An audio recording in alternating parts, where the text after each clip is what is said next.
What if God wrote your to-do list? 52 ways to make the most of every day. Count the cost. When I was about 12 years old, our family decided we were going to cut back just a little on the extravagance at Christmas. In an attempt to refocus on the true reason for the season, we were committed to piling not quite so many presents under the tree. Furthermore, the 6 of us would all draw names and make a homemade gift for one person. A charming idea, don't you think? Well, this middle school boy picked Dad, and I ambitiously set out to craft a wooden chess set for the man who had taught me to play. We already had a nice, solid wooden chessboard, so all I had to do was cut, carve, and stain. Well, 32 chess pieces. To make a long story very short, I didn't quite finish the task. I made one pawn, and that was that. On Christmas morning, Dad unwrapped his gift. I sincerely promised to finish the entire set, but I think he knew it was never going to happen. Clearly, I didn't count the cost. In Luke, we find out that I'm not alone in my failure to anticipate how much work it takes to complete a task. Jesus describes a scenario that at first looks like instructions to architects and building project managers. Which of you, desiring to build a tower, does not first sit down and count the cost, whether he has enough to complete it? Otherwise, when he has laid a foundation and is not able to finish, all who see it begin to mock him, saying, "This man began to build and was not able to finish." The Book of Luke, chapter 14, verses 28 to 30.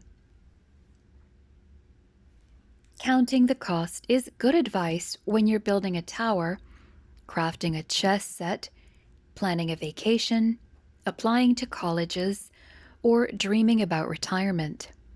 Like so many other truths presented in the Bible, that's a pretty good lesson for life. But if you read the passage in context, you'll see it's much more than a simple lesson about budgeting your time, talent, and treasure.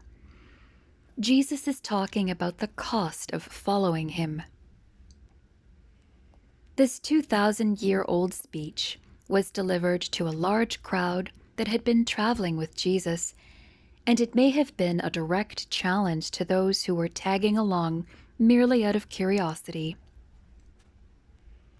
His call was for discipleship, complete devotion, and recognition that you can't be a part-time believer. In the surrounding passage, Jesus describes how you may have to turn your back on your family. You have to separate yourself from the world. You should even expect to be persecuted for your faith.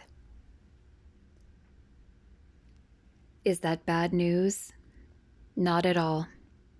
There is zero satisfaction in living a wishy-washy life. Jesus' message is go big or go home, and go in with your eyes open. When you start building a life in Christ, you eventually want to come to a full awareness of what's expected, and you want to finish strong. Throughout the Gospels, Jesus confirms that he wants you to find joy, satisfaction, and purpose in life. But it comes with a price: full and complete surrender. He explains, "Whoever finds their life will lose it, and whoever loses their life for my sake will find it." Matthew chapter 10, verse 39.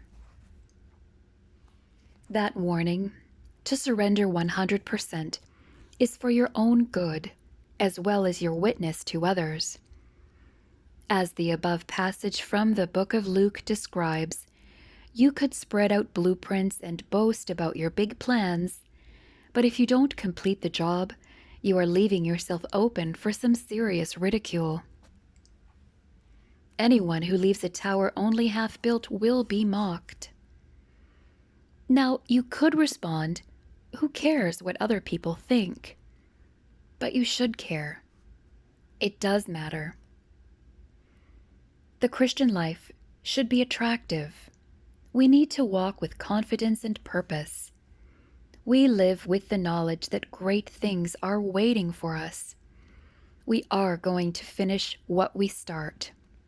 Seekers and skeptics should look at the lives fully built by Jesus and say, I want what they have.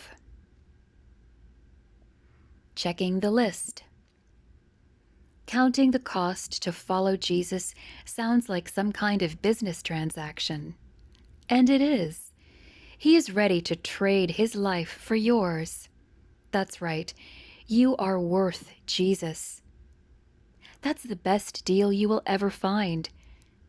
Because of his sacrifice, he can offer you a one-way, non-refundable ticket to eternity.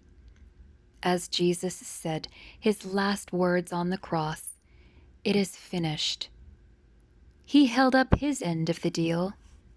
How about you? Finish what you start.